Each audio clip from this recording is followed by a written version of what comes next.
So magandang araw mga ka-tits, meron akong ibabahagi sa inyong isang video ngayon. Ito ay isang kakaibang marka na nakaukit sa isang old tree, na ang marka na ito ay isang sword, no?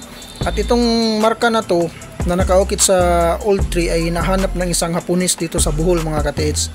So ngayon aking babahagi ito mga ka-tits dahil yung hinahanap niya mga ka-tits na puno ay natagpuan, no?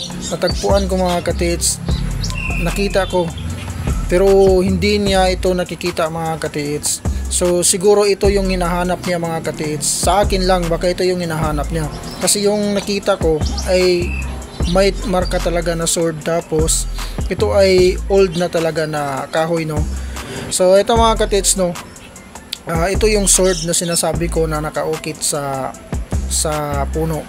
So maraming kahulugan ang sword mga ka-tits. So merong iba na nagsasabi na yung sword ay isang pointer.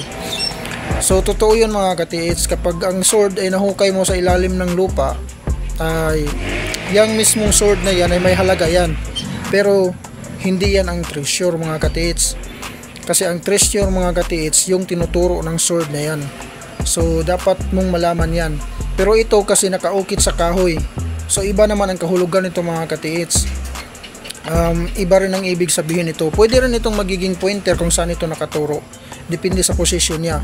Pero nung doon sa amin sa Mindanao mga ka-tits, meron akong nakitang sword na nakaukit sa bato.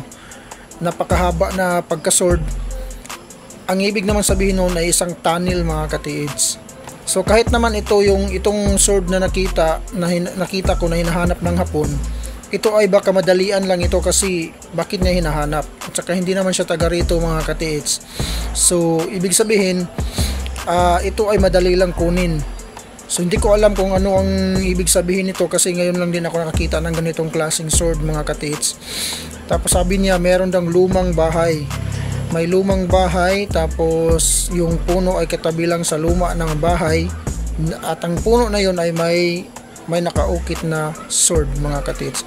Itong puno na to, meron akong video, ipapakita ko sa inyo mga ka-tits. So panoorin yung video na to mga ka-tits. So kayo na ang humusga kung legit ba ito or hindi, kasi ito yung sinasabi niya eh. May katabing luma na bahay. Halata naman talaga yung bahay na lumang-luma na talaga mga ka-tits. So ito ay dinadaanan na ng kalsada, no, sa gilid ng highway. So pwedeng tinatarget na rin ito ng mga gumagawa ng kalsada. Pero iwan ko kung nakuha na ba ito. Pero yung Hapon kasi naghahanap pa eh. So ibig sabihin hindi pa nakuha mga ka-tits.